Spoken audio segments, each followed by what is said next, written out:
Social media നോക്കിയാൽ സാധാത്തുക്കളെ ട്രോളിയിട്ട് കൊന്ന് ചാമ്പലാക്കുന്നതാണ്. എന്റെ പ്രിയപ്പെട്ട മോമിനിങ്ങൾ, അമ്മക്ക് മോമിനായിട്ട് മരിക്കേണ്ടതാണ്. നമ്മൾ ആരുടെയും കൂട്ടിന്റെ അടിയിൽ തല പണയം വെക്കാനുള്ളവരല്ല. രാഷ്ട്രീയക്കാര് രാഷ്ട്രീയത്തിൽ ഇടപെട്ടോട്ടെ, സോഷ്യൽ മീഡിയ ട്രോളന്മാര് ആ വഴിക്ക് പോയിക്കോട്ടെ. നമുക്ക് നമ്മൾ ഈമാൻ നഷ്ടപ്പെടാതെ നോക്കണം.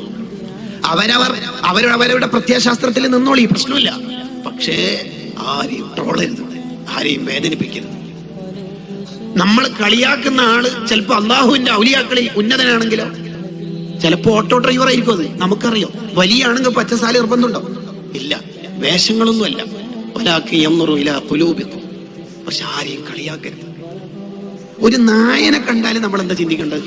ഈ നായ ഏതായാലും നരകത്തിൽ പോകില്ലാന്ന് ഉറപ്പാണല്ലോ. നമുക്ക് ആ ഉറപ്പുണ്ടോ? ഉണ്ടോ? ഇല്ലല്ലോ. ഒരു പ്രായമുള്ള ആളെ കണ്ടാൽ നമ്മൾ എന്താ കരുതേണ്ടത്? എന്താ കരുതണ്ടേ? ഇയാളത്ര ഈ ഭാഗത്ത് ഞാൻ ചെയ്തിട്ടില്ലല്ലോ എന്ന് ചിന്തിക്കണം. ഒരു ചെറുപ്പക്കാരനെ, ചെറിയ കുട്ടിനെ കണ്ടാൽ നമ്മൾ എന്താ ചിന്തിക്കണ്ടേ? എന്റെ അത്ര തെറ്റി ഇയാൾ ചെയ്തിട്ടില്ലല്ലോ എന്ന് ചിന്തിക്കണം. ഇങ്ങനെ ആരെ കണ്ടാലും എന്നേക്കാൾ വലുത് അവരാണ് എന്ന് ചിന്തിച്ച് ഒരു സാധുവായിട്ട് നടന്നാൽ മതി. ഹജ്ജ് ചെയ്തോണ്ട് കിബറോ, പണം ഉള്ളതുകൊണ്ട് കിബറോ, ബിരുദം ഉള്ളതുകൊണ്ട് ഹുങ്കോ ഒന്നും നമുക്ക് പറ്റൂല. നമ്മൾ എന്തിനാ ഈ കിബറൊക്കെ എടുത്ത് നടക്കണം? അദബ് കേടുള്ള ഒന്നും പറയുകയും ചെയ്യരുത്. ബഹുമാനിക്കേണ്ടവരൊക്കെ ബഹുമാനിക്കണം.